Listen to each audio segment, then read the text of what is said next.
So today we have Jenna on the right and Nadi on the left. They're going to share with us first impressions and the experience they had in Morocco. So who wants to start first?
Who wants to start first? Okay. Alright, so Ali wants to start. So tell me, when you got to Morocco, what was your first impression? It was very weird because there was like a whole bunch of cats everywhere. And usually in the US, if there would be cats, they would send them to the pound. So it was super weird. There's dogs everywhere. Okay. And very sunny. Weather was different, very hot. Okay. Can you share with the viewers the cities that you visited? Agadir, Marrakesh, Casablanca, Okay. Rabat, Where did we stay? and Rabat. In A Rabat. city called Salah. Salah, yeah, Salah, yes. Saleh, yes. When I was like landing in the plane, I definitely noticed a lot more land. Because here there's like so many buildings everywhere. And when we were landing, I saw different patches of land. So it didn't really feel like the US. Also, when we walked out of the airport, it felt really hot. Like I felt the weather as soon as I walked out. It was definitely different. And the buildings too. They're built different, and the roofs, they're like flat. So it's not like here where they're like shaped like that. So I think that's pretty cool. I like the way the buildings are built. Okay. Did you notice something on the roofs of the houses when we were driving? Yeah, the clothes. They dry them like on the clothing rack, like on the string. On the string. Yeah. Yes. One thing that you liked, you told me that you liked going up on the roof. I like to see the view. It's pretty. I like how you can go up to the roof. You can't really in the US because it's slanted.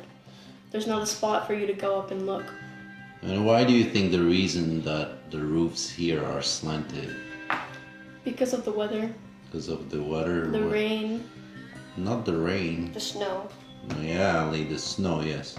Because of the snow, they build the roofs here slanted. There's no snow over there. There is no snow in Morocco except in the mountains, so the roofs, they can have them flat and they can have access to the roof. Very good. So driving in the car, in the traffic, what can you tell us about the traffic in Morocco? I like the traffic lights, how it shows like the time, the red light and the green light. And people drive like really crazy there. Like when I was with my uncle, he was about to crash like 5 times. It's crazy. Like people drive really fast too. It's definitely different. Have you noticed some people don't even respect the traffic lights? Yeah, I know. And they run through the traffic light. And the roundabout too. There's so many. The roundabouts, the whole point, yeah. A lot of motorcycles. A lot. A lot of. Which city you've seen a lot of motorcycles? Rabat. And They're everywhere. They are everywhere, yeah. Marrakesh was, I think, the worst. Tell me about your experience in Marrakesh. 4-wheelers, we got to go on 4-wheelers. I didn't really like the Medina so much. The only thing I really liked was the monkeys and the snakes. The monkey was stinky. Why was he stinky? His diaper, it was like all black. And he was sitting on my head, it was super nasty. Jannah? I liked walking in the Medina because there's so many things, and like the orange juice, like the fresh juice, people are like, come here, come to ours. Like, Yeah. there's so many people trying to get your attention. And I also like that everything's handmade. Yeah. So after visiting Marrakesh, I guess we went to Agadir. What can you tell me about Agadir? Did you like anything about Agadir? Well, on our way when we were driving, we got to see like mountains and the argan oil trees, which it's really cool to see because it's used in so many products and they only grow in Morocco. So I think that was pretty cool to be like right by them. Ali, what can you tell us about Agadir? What did you like The about? beach. I got to fly my kite, and it was really fun. We got to go on the motorcycle, play games. The hotel, there was like these slides. They were fun, very fun. That's really it. Anything that you would like to see in the future change about Morocco?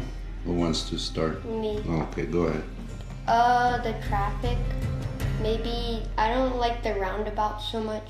Maybe if they had intersections, it would probably be more organized. People would probably respect the traffic lights more. And the trash. There's a lot of trash that needs to be picked up because the economy is it's gonna go downhill. A lot of the dogs, the cats are gonna die and stuff. It's unsanitary. And they need to wear masks. They don't social distance. They keep pushing you, try to get in. They touch you when they go past you. It's very nasty, unsanitary. Okay, Jannah, anything you want to say? The main thing I was gonna say was the trash because like everywhere we drove, by the sides there's like just trash and a pit or something, and I think people should just throw it away where it's meant to go. They shouldn't put it on the ground where it's not supposed to be. It's littering. But I guess, yeah, something different I've seen is here there's not as much of that as there is in Morocco. And why do you think we don't have this as much here in the US, except there when we go to Morocco, for example? That was your first visit. Why do you think is that? Here is more clean, and over there's people throwing trash everywhere. Why do you think? Because of laws. Laws. Is there a littering like law in Morocco? No? Don't think so. Yeah, that's one of them. So would you say imposing fines on people if they litter and enforcing the law about littering? Probably like, yeah. Okay. What else? I mean, sometimes you don't even have to tell people don't throw trash, but where do you think that comes from? The mentality of people. Why do you think they do that? They're lazy.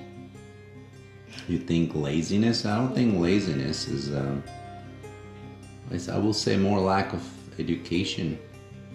If they were taught, the proper way where to pick up that trash and use the proper trash can or proper place to dispose the trash, it would have been much better, much cleaner. But which city in Morocco was it the cleanest city? That you see more green and more stuff? And which city was it? I thought you were gonna say the most dirtiest. No, I didn't say the cleanest one. I think Rabat. Yeah. Because, well, we stayed there a lot at my grandma's house, and it was really pretty. Like when we were driving around, I saw like fences up. Everything looked very organized. It was probably the most organized we visited. Why do you think is that? The king lives there? You may say so, yeah. He lives there, yeah. Maybe that's why it's kept cleaner. But it should be the same in every city. I hope that some people there who are in power, they can do better to make their cities cleaner. I mean, it just have to do about the how you handle the situation, how you want to keep your city clean. That's very important. Marrakesh was one of the dirtiest ones. Why is that? It's mostly like deserty, so a lot of people would just throw trash on the side. Well, where we went, it was like very dirty. I don't know about the other places. Where we went, you're talking about the Medina, or where we went, like by the hotel that we stayed at, the Medina, by the Medina. Or when we went four-wheeling. Four-wheeling there wasn't that much trash out there. Okay. One thing I like about Morocco is I like to play soccer, and there's the soccer fields everywhere. It's very pretty. Soccer fields, basketball fields, workout places. That's one of the things that I like. So you don't have to pay for a workout gym or something. And you wish that more kids use those facilities, instead of doing other things like drugs and yeah. So that was the goal of having those places, those facilities where kids can go and work out, play soccer, Play basketball, which is good. I think that's a good initiative. Yes. Anything else, Jenna, you want to add? Overall, I guess I could say it was a nice experience. Just to see people, like, I guess it also makes you feel a little bit more grateful because you see people asking for money and people who just maybe they don't have jobs. It just makes me feel happy that I have a house to live in. I have food, water, everything I need. So yeah, it made me feel a bit more grateful for what I have. That's good. And what about you, Ali? The same as her. Can you repeat that question again? I mean, in all your overall experience, what is this experience maybe can teach you in life? I mean, when you compare, we cannot compare the U.S. Versus Morocco. I mean, obviously, U.S. has more natural resources, more stuff, more manpower, a lot of things. So Morocco, it's an old country. It has a lot of history. and stuff, but I think as Moroccans, I mean, the country can do better. We saw a lot of changes, maybe not you, but I've seen a lot of changes. You know, every time I go to Morocco, especially the infrastructure, like roads, fast trains, airports and stuff. But I think people need to respect, you know, the laws if we want to go with Morocco, you know, further to the top and be one of the countries that can compete with the other countries, you know. So I think it all has to do with the people and their mentality. Don't you agree? Mm-hmm. One thing I have to say, you should be very careful for what you do because our hospitals aren't so good there. So you have to be very careful for what you do because you might get hurt. Yeah, you can say that. They don't really have good hospitals. Yeah, and I think they should work on that because that's very important. When you have healthy citizens, you can do a lot of things. So they need to spend more money and invest in hospitals. I think schools, because if we invest in schools, we go into fight the ignorance and people will be educated. And maybe next time when you go there, you won't see that trash anymore. They should probably try to do online. Like, I don't know how to say that's gonna be very hard for that to happen, but like try to practice social distancing. Especially during this tough times, you know. COVID is really bad and it's serious. A lot of people died from it. So I think people, instead of putting their mask around their elbow, I think it's better they put it the proper way in their mouth, you know, to cover their mouth. Yeah. So what have you noticed? And in Morocco, they have their mask like this. They say they have their mask on, but it's literally just like this. Like that. And they're walking around. Or it's like just like that. Or like that, yeah. So put in the mask properly. It should help to spreading. I mean, it should help to. It should prevent, I will say, spreading the virus. So it's not a fashion to put, you know, that mask around your elbow, and it should be put properly on your face, because we've seen a lot of cases when we were there in Morocco.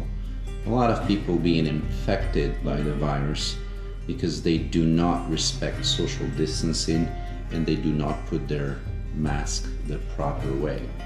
So anything else that you would like to add from your experience about Morocco? We went to the zoo. Oh, okay. So the zoo thing. Okay, tell us a little bit about the zoo. And where was the zoo located? The National Zoo? I think like Rabat. Yes, it's in Rabat. Yeah. So one thing I like, so basically in there they have a lot more like animals than here. You can see giraffes. You can also feed them, which what I did. It was fun.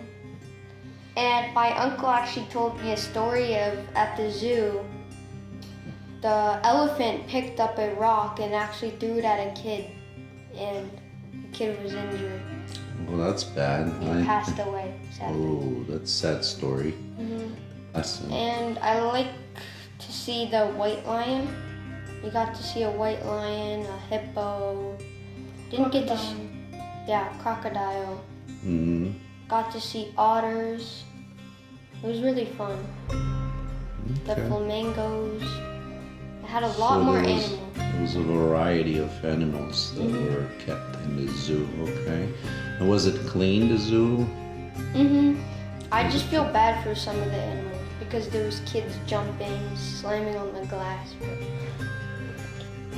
they're Okay. getting bothered. Jannah, what did you like about the zoo, the National Zoo in Rabat? I like to feed the giraffe because you like put the leaves, like the food that we were feeding him on the stick, and you kind of just go like that. Mm. It was fun to feed him. And he also came super close, so you got like a really close view. Okay. So, what are the dishes that you like the most in Morocco that you ate at your grandma's house? Tagine. That was good. And she's made some other dishes, but I don't know the names of it. They were really good. Which one you like the most? My uncle made this like burger, and it was really good, super good. What about your grandma? What she made that you like? I don't. How do you say it? It was like Which dish? this with beef. Soup. Mhm. Harira, I think. Harissa or something. That's was the good. hot sauce, Oh. right? The harira soup. Yeah, that was good. You remember the first dish we had when we arrived to Morocco? Was it couscous? Yes, it was couscous. That's right. Yeah. Did you like the couscous? Your grandma's couscous? And we make it here, Yeah. but it was more special. Tasted better. I guess why it tasted better. She's good at making couscous. Yeah, and what else? I don't know. Don't you think the vegetables and Oh yeah, true. they taste better there? Okay. Other places that I took you out that we went to that you found much better than here in the U.S. McDonald's. Oh, McDonald's. Why is that? What was different about McDonald's? The local produce is better because it comes straight from like the farm next. Smaller here though. What about the service? Very fast. I would say it's faster than Chick-fil-A probably. About the place, Jenna? The service was fast. It was like we ordered, we sat down, and it was with us in like 2 minutes. Mm-hmm. Yeah, one thing we forgot to mention about Marrakesh was the snail soup we had at the Medina. Uh-huh. It was very salty, but it tasted good. It was your first time liked it, actually yeah. tasting snails. At first you were hesitant. One thing about the Medina, for me, I don't like olives. So like when we went to the Medina, it was very weird because there was like a whole bunch of olives everywhere, olive stands. Mm-hmm. Yeah, but they were delicious there. So before we finish this video, I would like to thank you for sharing your first experience visiting Morocco. And my last question will be, would you visit Morocco another time? Mm-hmm. Yes? Okay, that's good. So thank you again, and thank you for watching this video, and we'll see you in a different vlog. Bye-bye. Bye.